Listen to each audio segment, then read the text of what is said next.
বাংলাদেশের মুক্তিযুদ্ধ নেতৃত্বদানকারী বাংলাদেশের প্রথম প্রধানমন্ত্রী তাজউদ্দিন আহমেদ এবং সৈয়দ জোহরা তাজউদ্দিনের সন্তান এবং আমি নিজেই একজন রাজনীতিবিদ হিসেবে আমি 2 টার্ম বাংলাদেশ সংসদের সদস্য ছিলাম, স্বরাষ্ট্র প্রতিমন্ত্রীর দায়িত্ব পালন করেছি এবং এখন আমি একজন সাধারণ নাগরিক। আমি আজকে এই ব্যাকগ্রাউন্ড এবং একজন সাধারণ নাগরিক হিসাবে আমি ডিবি অফিসে এসেছি, কারণ আমি বাংলাদেশের সকল মানুষের মতোই বাংলাদেশকে নিয়ে উদ্বিগ্ন বোধ করছি। আজকে আমরা জানি যে এখানে কোটা আন্দোলন হয়েছে, কোটা সংস্কার আন্দোলন হয়েছে এবং এই কোটা সংস্কার আন্দোলন নিয়ে আমাদের দেশে একটি অশান্তিপূর্ণ পরিস্থিতি বিরাজ করছে। এখানে শত শত মানুষ নিহত হয়েছে, নিরীহ 5 বছরের বাচ্চা থেকে শুরু করে 8, 10, 15, 16 ছাত্র, সাধারণ মানুষ সহ অনেক মানুষের প্রাণহানি হয়েছে এবং এটা আমাদের সবাইকে ক্ষত করেছে, আমাদের বিবেককে নাড়া দিয়েছে। এই বিবেকের নাড়ার কারণেই আজকে আমি ব্যক্তিগতভাবে ডিবি অফিসে এসেছি। কেন এসেছি? আমি ডিবি প্রধানের কাছে 3টা প্রশ্ন নিয়ে এসেছিলাম।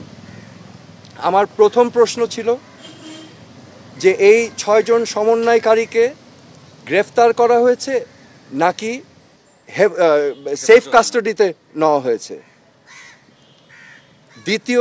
দ্বিতীয় প্রশ্ন, যদি অ্যারেস্ট হয়ে থাকে তাহলে আমার কোনো প্রশ্ন নাই, আমার কোনো দাবি নাই, কিন্তু যদি সেফ কাস্টাডি হয়ে থাকে তাহলে আমি তাদের সাথে দেখা করতে চাই।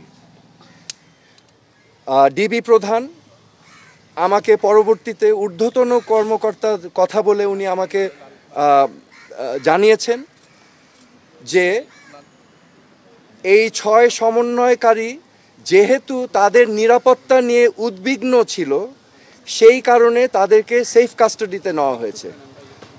এই কথা শুনে আমি প্রশ্ন করেছিলাম যে আপনারা কিভাবে বুঝলেন যে তারা উদ্বিগ্ন তাদের নিরাপত্তা নিয়ে? তারা কি আপনাদেরকে জানিয়েছিল, রিকোয়েস্ট করেছিল?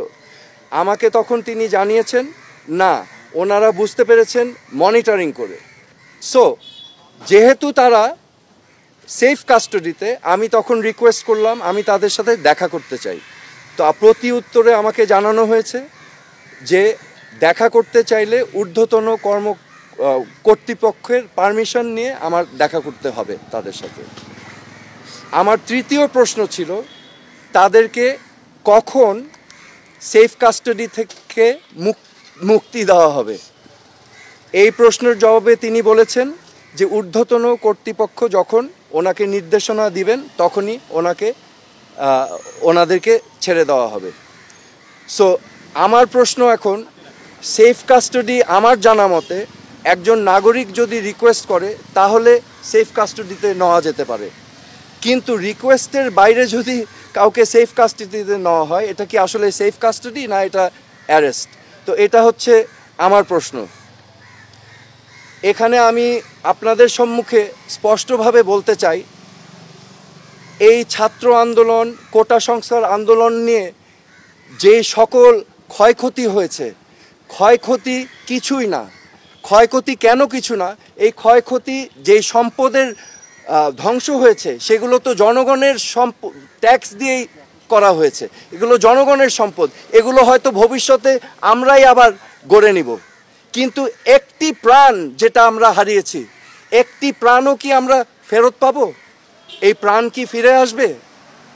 আমাদের মনে রাখতে হবে মুখ্য জিনিসটা কি, প্রাণের মূল্য কিন্তু কোটি কোটি কোটি কোটি কোটি টাকার থেকেও অনেক বেশি, তা অমূল্য।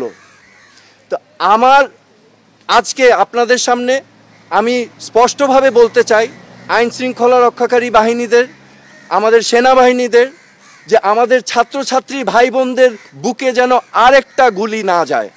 আপনারা বিরত থাকুন, এটা ঠিক না, দিস ইজ নট রাইট। আমি আজকে চলে এসেছি যে আমার জিমের কাপড় পরা, আমি আমার আবেগ, আমার বিবেকের তাড়না আমি চলে এসেছি এখানে। আজকে আমি মনে করি আমার মতো এই প্রশ্নগুলো বাংলাদেশের কোটি কোটি মানুষের মনে। তো আমি আপনাদের হয়ে আমি এখানে এসেছি আজকে।